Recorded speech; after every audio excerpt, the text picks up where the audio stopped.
Good day to you. This is part 3 of sensors tutorial for IoT, Internet of Things. Today we are going to see magnetoflowmeters, or rather flow meters, and then various types of flow meters we'll be seeing.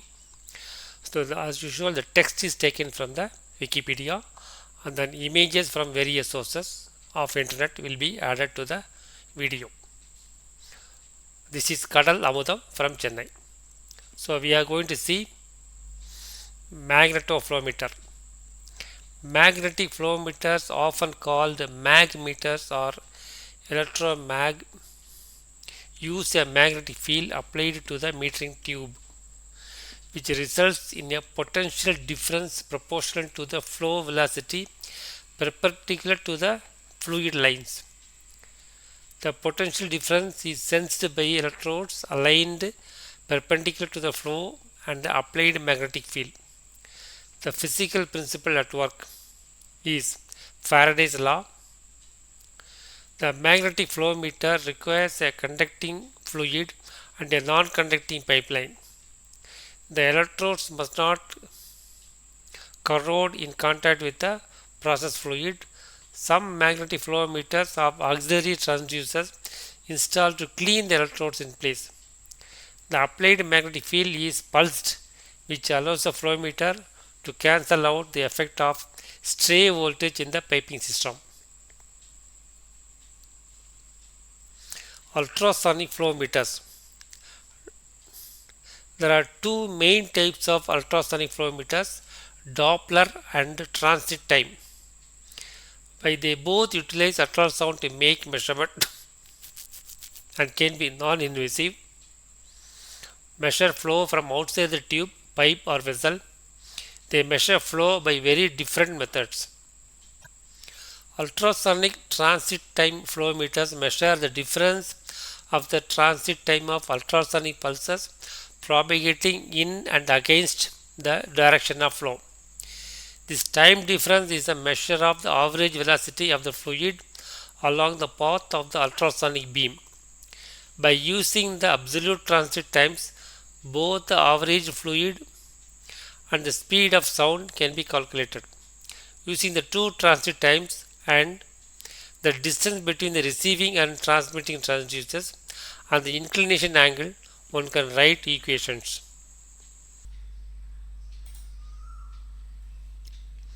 The Doppler effect ultrasonic flow meter uses reflected ultrasonic sound to measure the fluid velocity. By measuring the frequency shift between the ultrasonic frequency source, the receiver, and the fluid carrier, the relative motion are measured.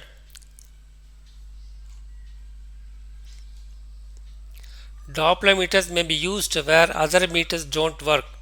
This might be liquid slurries, aerated liquids, or liquid with some small or large amount of suspended solids.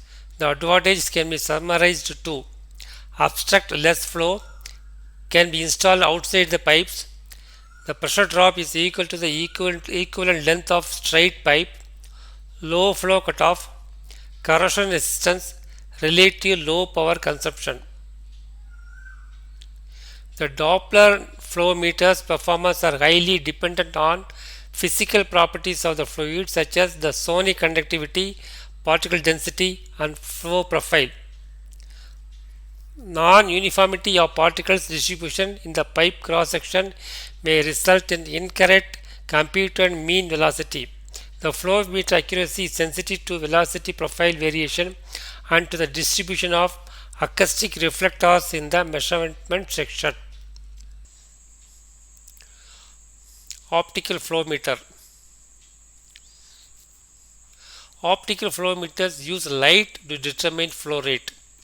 Small particles which accompany natural and industrial gases pass through two laser beams focused a short distance apart in the flow path in a pipe by illuminating optics. Laser light is scattered when a particle crosses the first beam. The detecting optics collects the scattered light on a photodetector, which then generates a pulse signal.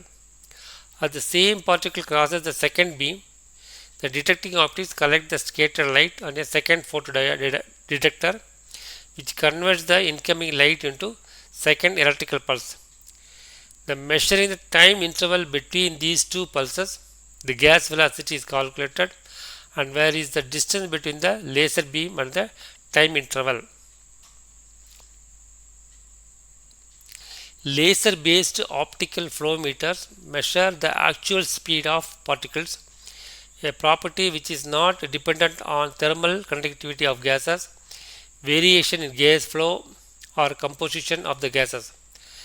The operating particles enable optical laser technology to deliver highly accurate flow data, even in challenging environments which may include high temperature, low flow rates, high pressure, high humidity, pipe vibration, and acoustic noise.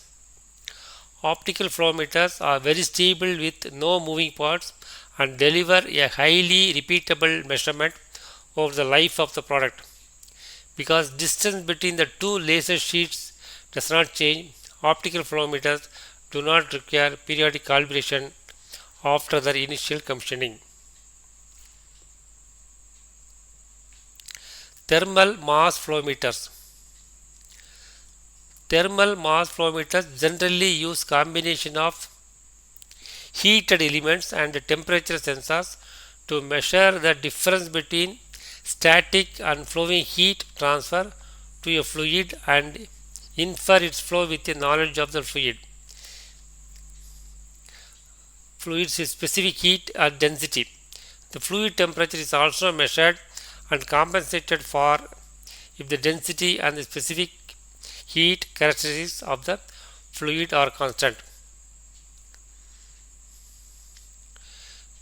The meter can provide a direct mass flow readout and does not need any additional pressure temperature compensation over the specified range.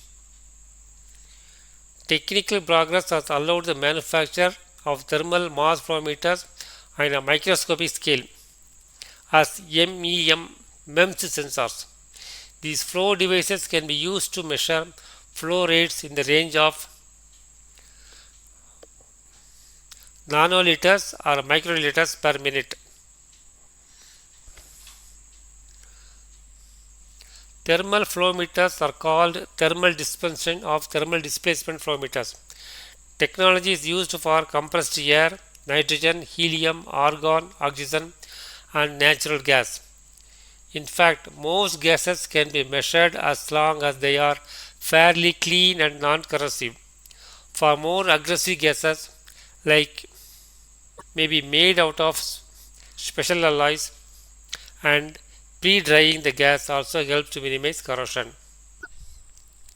Today, thermal mass flow meters are used to measure the flow of gases in a growing range of applications, such as chemical reactions or thermal transfer applications that are difficult for other flow metering technologies. This is because thermal mass flow meters monitor variations in one or more of the thermal characteristics, temperature, thermal conductivity, and the specific heat of gaseous media to define the mass flow rate. This is the end of this flow meters. This is Kadal Lamadam from Chennai. Kindly subscribe to the channel so that you can view more of these type of tutorials. Thank you for watching. Good day to you.